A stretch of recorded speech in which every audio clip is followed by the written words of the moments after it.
I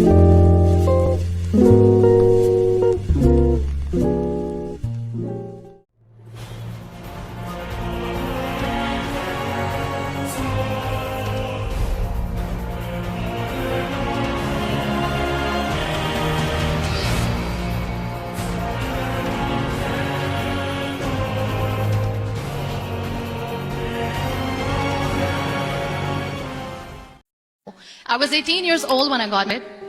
I belonged to a very conservative family, a Baloch family, where good daughters never say no to their parents.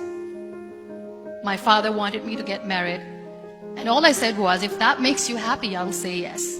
And of course, it was never a happy marriage. Just about after 2 years of getting married, about 9 years ago, I met a car accident. Somehow my husband fell asleep and the car fell in the ditch. He managed to jump out, saved himself. I'm happy for him. But I stayed inside the car and I sustained a lot of injuries. The list is a bit long. Don't get scared. I'm perfectly fine now. Radius ulna of my right arm were fractured. The wrist was fractured. Shoulder bone and collarbone were fractured. My whole rib cage got fractured. And because of the rib cage injury, lungs and liver were badly injured. I couldn't breathe. I lost urine and bowel control. That's why I have to wear the bag wherever I go. But that injury that changed me and my life completely as a person and my perception towards living my life was the spine injury. I was in the middle of nowhere in that toppled car.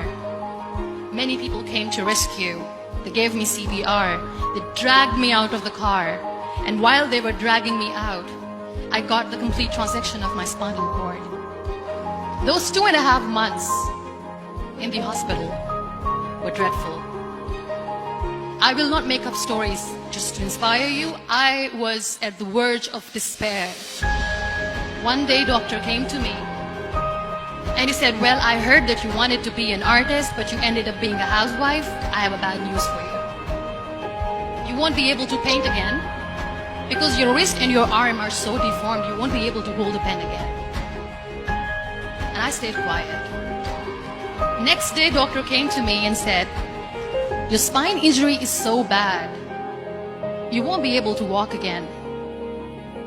I took a deep breath and I said, it's all right. The next day, doctor came to me and said, because of your spine injury and the fixation that you have in your back, you won't be able to give birth to a child again.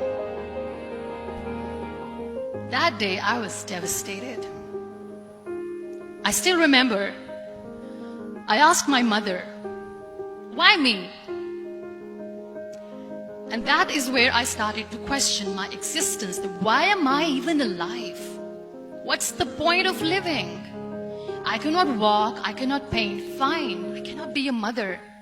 And we have this thing in our heads, being women, that we are incomplete without having children. I am going to be an incomplete woman for the rest of my life. What's the point?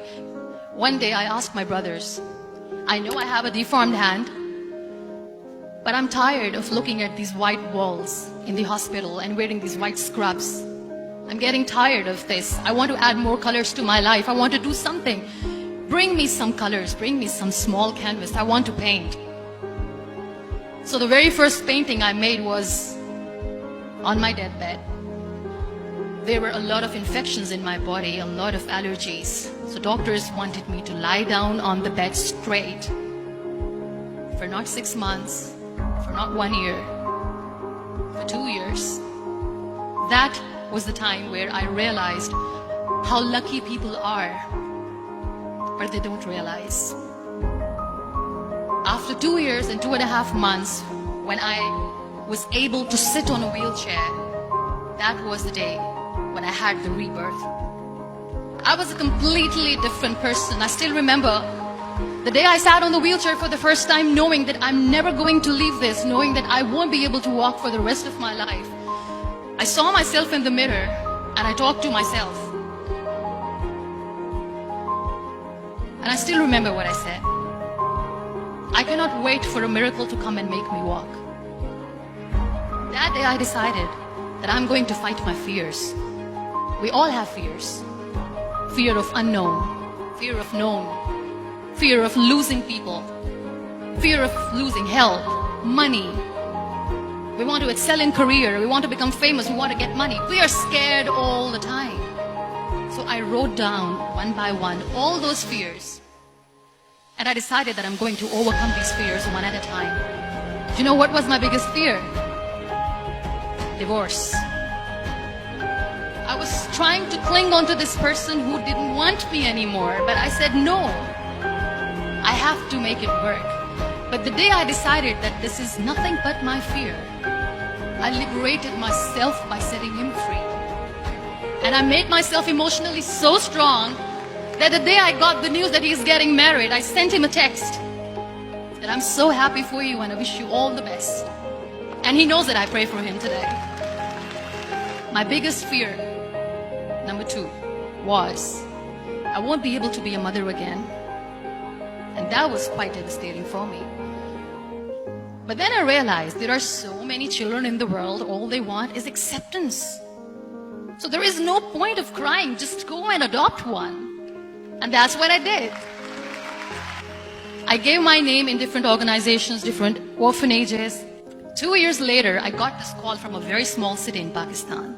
I got a call and they said, "Are you Muniba Mazari? There is a baby boy and would you like to adopt?" And when I say yes, I could literally feel the labor pain. I said, yes, I am going to adopt him. I am coming to take him home. And that day, I was 2 days old, and today he's 6. So I decided that instead of starting an NGO for disability awareness, which I know will not help anyone, I started to appear more in public. I started to paint. I always wanted to. I have done a lot of modeling campaigns, different campaigns for brands like Tony and Guy. I decided that I'm going to join the national TV of Pakistan as an anchor person. And I've been doing a lot of shows for the last 3 years. So when you accept yourself the way you are, the world recognizes you. It all starts from within. I became the National Goodwill Ambassador for UN Women Pakistan, and now I speak for the rights of women, children. We talk about inclusion, diversity, gender equality, which is a must. I was featured in BBC 100 Women for 2015. I am one of Forbes 30 under 30 for 2016. We always expect ease from life. We have this amazing fantasy about life. This is how things should work. This is my plan. It should go as per my plan. If that doesn't happen, we give up. So my dear friends, let me tell you one thing. I never wanted to be on the wheelchair. Never thought of being on the wheelchair. I was always aspiring to do bigger things, but had no idea that for that I have to pay the price to be where I am today. This life is a test and a trial. Are never supposed to be easy. So when you're expecting ease from life, and life gives you lemons, then you make the lemonade, and then do not blame life for that, because you were expecting ease from a trial. Trials make you a stronger, better person. Life is a trial. It is okay to be scared. It is okay to cry. Everything is okay, but giving up should not be an option. They always say that failure is not an option. Failure should be an option, because when you fail, you get up, and then you fail, and then you get up, and that keeps you going. Nothing is perfect in this world. We all are perfectly imperfect, and that is perfectly all right. That's all right. Live your life fully. Accept yourself the way you are. Be kind to yourself. Be kind to yourself. I'll repeat, be kind to yourself, and only then you can be kind to others. Love yourself and spread that love. Never give up. The real happiness doesn't lie in money or success or fame. I have this all, I never wanted this. Real happiness lies in gratitude, So be grateful, be alive, and live every moment. Thank you so much, everyone. Thank you.